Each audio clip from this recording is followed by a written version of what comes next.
That's the face that says I should have picked engineering in college.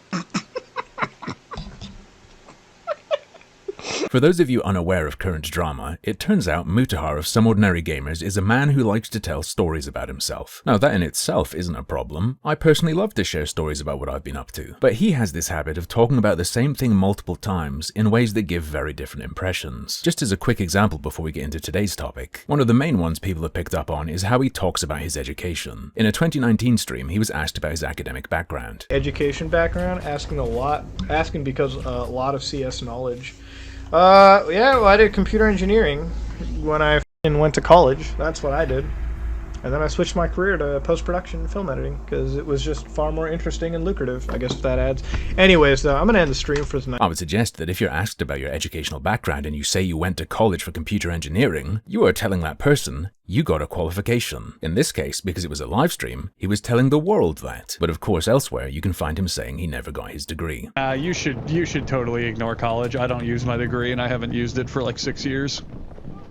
I didn't even get my degree, dude. That's the best part. Yeah, nah, fuck college. I remember the best part about high school was my 12th grade English teacher said that I would amount to a failure. He's a guy who said what seems to be the truth in some places, if apparently inebriated enough, but is happy to paint a different picture when he's more on the ball. Oh, but technically he did go to college for it, for 1 semester. Alright. Try pulling that with the people in your life and enjoy your reputation as a weird lying freak. And another area of his life he seems to have done this in, but I haven't seen anyone picking up on, is his past interest in the military. In 2023, Mutahar was asked about his ability to speak French, and he said this. I can speak it, like if you put a gun to my fucking head. Actually, no, I know enough, like, I could get by speaking French, because there was a period of my life where I was joining the Royal Air Force here, like the Canadian Air Force here. And if you join a government, like, military position, you have to know both languages, kind of, so. Turns out that Mutahar, the engineer and globe-trotting film producer, was also joining the Royal Air Force. Military was this was like way back in the day, like this was like before high school. And what? He does clarify. This never happened. Fair enough. I'll believe him on that. But like the only reason I looked at the Air Force is like I couldn't afford university and I wasn't going to go through a loan, so I was like, oh, when he said he was joining the Royal Air Force, he meant he was fantasizing about doing that as a way to pay for a degree. Because at the time, before high school, he couldn't afford university and didn't want to take a loan. But didn't happen, never tried to do that, whatever. It was just a pre-high school fantasy. That on its own, I guess, is whatever. But there's something a bit weird here going on. A couple years earlier, talking to Dr. K of Healthy Gamer GG, he'd told a similar story. This time, though, it wasn't the Royal Canadian Air Force, but the Army. He says it was after high school, and he says he did actually apply. After high school, it was just, I actually applied to the Army, but, you know, that didn't go anywhere. And eventually I just worked. I went to university for computer sciences, and that's it. To be clear, in this interview, he does clarify that he was a dropout. When I thought when I got into university for a while, and I dropped out like a semester in, because I was like, okay, no, I'm not doing, because University of Toronto, like the first semester that you went in, you paid this crazy amount.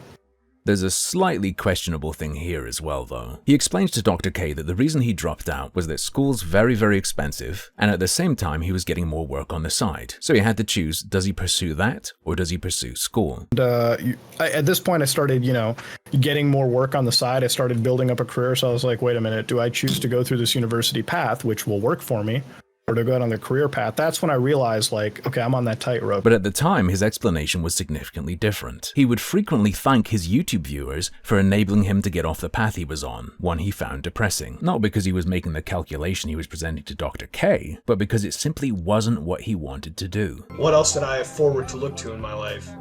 Future of a menial job and whatnot, you know, just becoming the standard 9-to-5 guy. No, at this point, you guys have made me change my entire career path. I am on my way to become what I want to be, a documentary filmmaker, alright?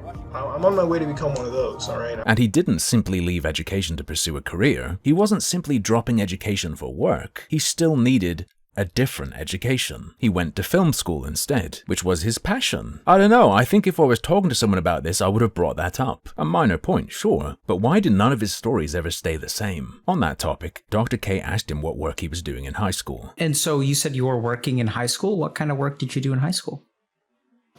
Just computer work early in. That's what I was doing. Your basic like part-time work, nothing, substantial. I was also a student at the time, and in fact, a lot of my work really ended up being just like basic community service work, just to rack on the hours. That all sounds fine, doesn't it? But he's told that story before. I was basically finishing up my, high school diploma and everything, and at the time, I worked a little computer programming job. I worked as a pen tester, you know what I mean? Like, I got into the whole thing early. I had a couple connections.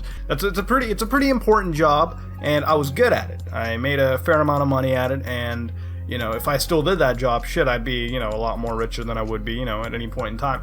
But bottom line is, I used to work a job like that out, and that was one of the careers that I had. I guess now that's just become a little part-time job, and he mostly did community work. Back in the day, though, he was using that experience to make claims like this to hundreds of thousands of people. Guys, I'm a cybersecurity expert. I've worked in the business. I know what I'm doing, all right? And this is why I always give a disclaimer. Be careful, all right? Let the professionals handle it. I'm a professional. I got this. A lot of people aren't bothered. They don't think it's weird. He was just a baby. He was merely a freshly 21-year-old toddler. He's surely grown out of it. Me, I think it's weird as fuck. And back to the topic of this video after that tangent. There's another thing I find weird as fuck. Apparently, 5 years ago, someone recorded one of his streams and re-uploaded it. The stuff you'll see on the desktop is whatever that guy was doing. In this broadcast, he talks about his plan to go into the military, but he starts the story in a way I find very, very strange. Let me just give you this scenario, okay? Like, real quick. This is sort of my if I was in engineering. If he was in engineering? What the hell does that mean? Oh, maybe he was saying if I wasn't in engineering, I'd go into the military. No, this is about how he was going to get his engineering degree. One of the things that I was actually doing one day was like, before college or anything, I actually thought about, going into the military and shit. And when you go into the military, I was planning on going to the military to like study engineering. But that didn't work out, he said to Dr. K. He said he didn't want to take a loan. So instead, was he just going to pay out of pocket for an engineering degree with his side gigs? What is happening here? I'm happy to be shown I'm just misunderstanding things, and I'm lacking information. In fact, I'd love to hear the story because it sounds like it must be incredible. You can say he has a right to keep things private, but that's not quite right. He did, but he chose not to. He chose to blab endlessly about his life, actually, to an audience of thousands upon thousands of people. People aren't climbing in his damn walls.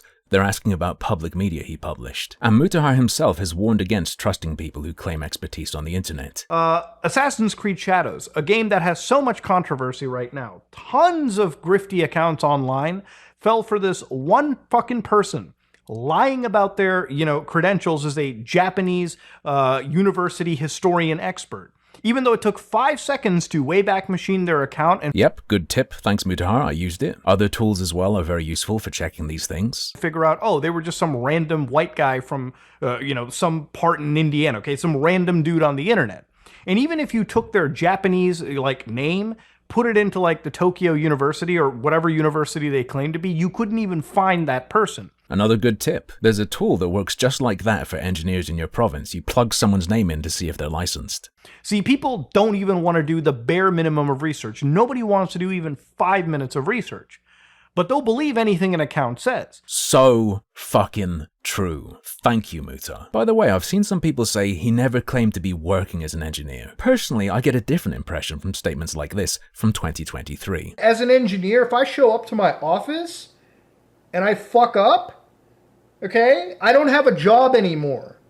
I'm sure the guy who calls himself an engineer every 2 seconds and tells everyone YouTube isn't his job, he has a real one, was purely talking hypothetically. Let's hop back to that other clip. And he explains why, even if someone making such claims hasn't done something wrong yet, there's always a future threat if they're accepted as an authority and no one checks. Now imagine with generative AI taking the extra steps to, bulletproof this account and make it look even more legitimate. You could actually go beyond just goofing on Assassin's Creed Shadows and turn it into serious misinformation. Imagine an actual piece of misinformation suddenly showing up on national news, international news, spreading like wildfire. And it's not until the actual bomb blows that people start correcting themselves. That's a serious issue, and that's something that I think people need to watch out for going forward. Damn straight. You gotta catch things early, check them, and get them straightened out. Because people have asked, well, what has he said that's wrong? And I have no idea. That's the problem. As a layman listening to him, if he said something wrong, I would believe it's true. Well, just check it for yourself. What, just nip out, get an education real quick so I can be sure that I understand what I'm looking at? Nah. Deceptive claims of expertise or credentials or experience are a problem in and of themselves. And you just heard Mutahar lay out a much stronger case for that than I will. And I'm sure any day now he'll clear all this up, and I'll cover that as well.